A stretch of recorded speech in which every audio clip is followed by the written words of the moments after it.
Hello friends, welcome to my channel. आज मैं बनाने जा रही हूँ साबूदाना के वड़े। इसे नवरात्रि व्रत या किसी भी व्रत में आप खा सकते हैं।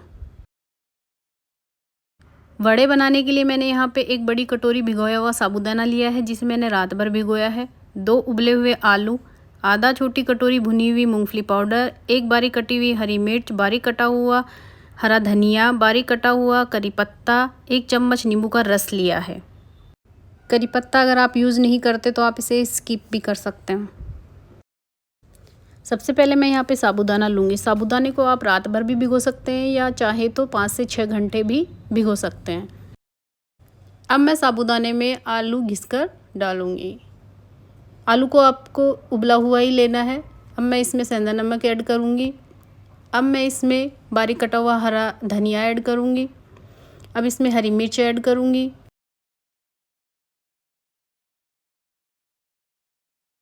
अब मैं इसमें बारीक कटी हुई करी लीव्स ऐड करूँगी। 1 चम्मच नींबू का रस ऐड करूँगी। मैं यहाँ पे लाल मिर्च पाउडर यूज कर रही हूँ, आप इसकी जगह पे काली मिर्च पाउडर यूज कर सकते हैं। अब मैं इसमें भुना हुआ मूंगफली पाउडर ऐड कर रही हूँ। मूंगफली पाउडर ऐड करने से ये वड़े बहुत ही क्रिस्पी और कुरकुरे बनते हैं।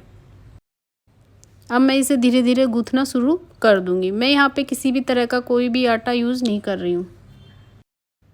वड़े का डो बनकर तैयार हो चुका है। अब मैं हाथों पे थोड़ा ऑयल लगाकर वड़े बनाना शुरू करूँगी।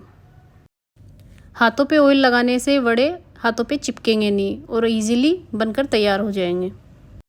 दूसरी तरफ मैंने कढ़ाई में घी रख दिया है गरम होने के लिए। जैसे घी गरम हो गया, अब मैंने इसमें वड़े तलने के लिए डाल दिए हैं।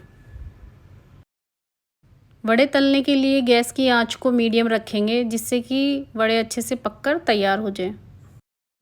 जैसे ही वड़े एक साइड से पक जाएंगे, अब हम उनको पलटकर दूसरी साइड से पकाएंगे। जैसे जैसे वड़े पकते जाएंगे उनका कलर गोल्डन ब्राउन होता जाएगा और जैसे ही ये अच्छे से पक जाएंगे, अब हम उनको धीरे धीरे बाहर निकाल लेंगे। ये वड़े खाने में बहुत ही टेस्टी होते हैं, इसलिए इनको व्रत में एक बार ज़रूर ट्राई करें। वड़े का डो बनाकर आप फ्रिज में रख सकते हैं और जब आपका मन करे तब इनके वड़े तलकर आप खा सकते हैं। जैसे ही वड़े बनकर तैयार होंगे, अब हम उन्हें कढ़ाई से बाहर एक टिश्यू पेपर पर निकाल लेंगे, जिससे कि वड़े में जितना भी एक्स्ट्रा घी है वो सारा का सारा टिश्यू पेपर सोख ले और वड़े हमारे सूखे सूखे रहें। आप इन वड़ों को दही और व्रत वाली चटनी के साथ में खा सकते हैं। दूसरी रेसिपी मैं बनाने जा रही हूँ साबूदाना का चीला। साबूदाना चीला बनाने के लिए मैं यहाँ पे ले रही हूँ सबसे पहले एक बड़ी कटोरी भिगोया हुआ साबूदाना। अब मैं इसमें बारीक कटी हुई हरी मिर्च ऐड करूँगी। इसके बाद में मैं इसमें बारीक कटी हुई करी लीव्स ऐड करूँगी। अब मैं इसमें बारीक कटा हुआ हरा धनिया ऐड करूँगी। अब इसमें मैं सेंधा नमक ऐड करूँगी। मैं यहाँ पे राजगिरा का आटा ऐड कर रही हूँ। इसमें आप चाहे तो इसकी जगह कोई दूसरा आटा भी ले सकते हैं। अब मैं इसमें लाल मिर्च पाउडर ऐड करूँगी और थोड़ा सा भुना हुआ मूंगफली पाउडर ऐड करूँगी। अब मैं इसको धीरे धीरे गूँथना शुरू कर दूँगी। आप चाहे तो यहाँ पे उबला हुआ आलू भी ऐड कर सकते हैं, मैंने ऐड नहीं किया है यहाँ पे।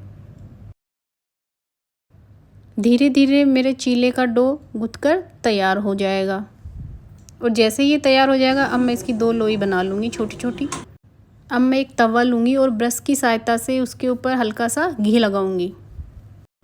चीला बेलने के लिए मैं यहाँ पे प्लास्टिक यूज कर रही हूँ, जिससे कि आसानी से मेरा चीला बनकर तैयार हो जाए।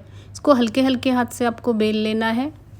आप चाहे तो प्लास्टिक की जगह हाथ से भी, जैसे बाजरे की रोटी बनाते हैं, धीरे धीरे बना सकते हैं। अब मैं इसे तवे पर डाल दूँगी, जिससे कि ये सिक जाए। चीला सेकने के लिए मैं गैस की आंच को मीडियम रखूँगी। अब मेरा एक साइड से सिक कर तैयार हो गया, मैं इसको पलटकर दूसरी साइड से सेकूँगी।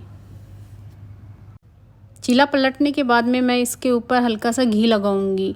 धीरे धीरे पककर मेरा चीला तैयार हो जाएगा। अब मैं इसे प्लेट में निकाल लूँगी। दूसरा चीला भी मेरा बनकर तैयार हो गया। अगर आपको मेरी ये दोनों रेसिपी पसंद आती हैं तो आप मेरे चैनल को सब्सक्राइब कीजिए, शेयर कीजिए और कमेंट ज़रूर कीजिए, साथ ही साथ लाइक भी कीजिए।